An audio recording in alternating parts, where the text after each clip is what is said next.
Is Steve Harvey really a fraud? There is some crazy drama in the Harvey household because Steve's ex-wife, Mary, just exposed him for lying to our faces for years. And she's claiming that Steve is not the great guy that we think he is. Y'all aren't going to believe the tea she's spilling on Steve and his wife Marjorie, so you better hold on to your edges because this is about to be one wild ride. Now, not many people know this, but Marjorie is actually Steve's third wife because he was married to another woman before Mary, and that's the mother of his twin daughters, Brandy and Carly. He met Mary in 1996 and he actively started pursuing her, even though he was still legally married to his first wife, Marcia. At the time, Mary was working at the counter of a cosmetics store, and that's how she and Steve met. He came into the store when she was working and they exchanged numbers. At the time, Mary didn't exactly have a romantic interest and she just gave him her number just to be polite. But Steve pursued her heavily and she slowly started to fall for his charms, especially after he showed up to her work with a box of 100 Hershey's Kisses and a note saying, "I'd walk 1,000 miles for your kisses." Mary soon started a romantic relationship with Steve, and for a while, things were going great between them. Now, before y'all start making comments about how she probably was after Steve's money, how she was a gold digger, let me remind y'all that Steve wasn't popular back then. In fact, she had to hold him down a couple of times because he was broke and was a struggling comedian who was trying to get his big break. He was hopping from club to club and arena to arena to perform in front of patrons at the club. So he ain't have any gold to be dug.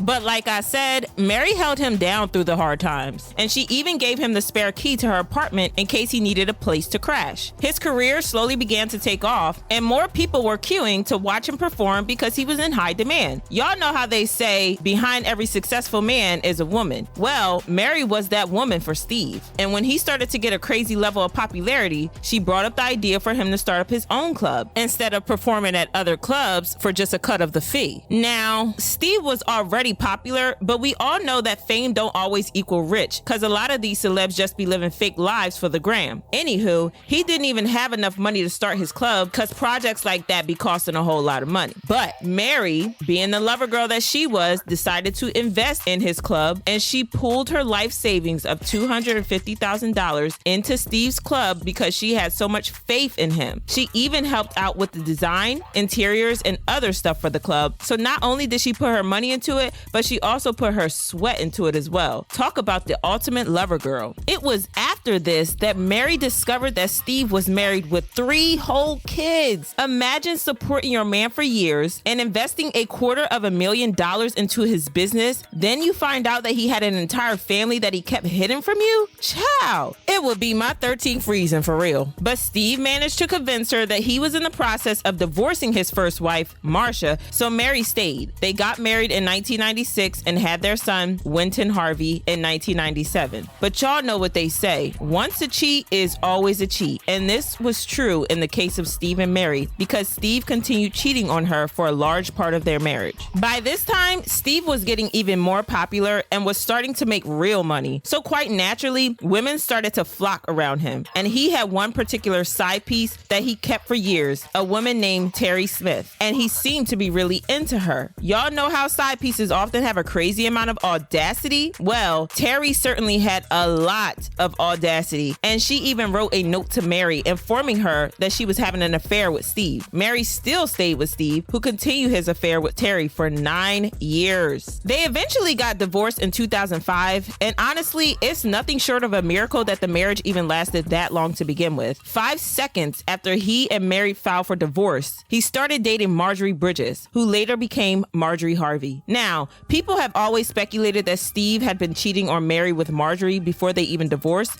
but the couple has always denied it. In fact, a lot of people believe that Marjorie actually trapped Steve into marriage because of how quickly they seemed to move on after his divorce. Plus, she somehow managed to convince Steve not to get a prenup before they got married, which is just wild when you think about it, because if things go south between them, she could take up to half of everything he has. Steve was already a millionaire when they got married, so it's not like she could claim that she was with him from the bottom. Plus, let's not get over the fact that she convinced Steve to adopt all 3 of her children that she had from previous relationships. He gave them his last name, provided for them, and treated them like his own. Now, sure, Steve was a decent man for doing that, but I don't think we give Marjorie enough credit for how much she was able to finesse Steve, okay? She was the OG material girl, and now she's got Steve trapped because he ain't going nowhere. Also, Marjorie herself has a very shady past. Marjorie was under investigation in the 90s while she was married to drug lord Jim L. Townsend, who was indicted for attempting to buy 40 kilos of sugar, if you know what I mean. He was also sentenced to life in prison, but only served 26 years after being granted a pardon by then President Barack Obama. At the time, the FBI also wanted Marjorie because they suspected that she played a role in the drug ring, and authorities told Jim that his wife would be arrested as they had substantial evidence of her own illegal activities. But her then husband Jim cut a deal with the authorities to leave Marjorie out of it. He took the fall because Marjorie was 8 months pregnant with their second child, Jason, and he also said he feared their 5-year-old daughter Morgan would be left without a mother if he didn't take a plea deal. And guess what? After Jim, Marjorie was also linked to another drug dealer, Donnell Woods, who is the father of Lori. And then there was also rumors that Donnell happens to be Jimmy's cousin. So for Marjorie to move from Jimmy to Donnell, that's just wild. Anywho, Mary and Steve split. He moved on with Marjorie, and well, things should have been okay, right?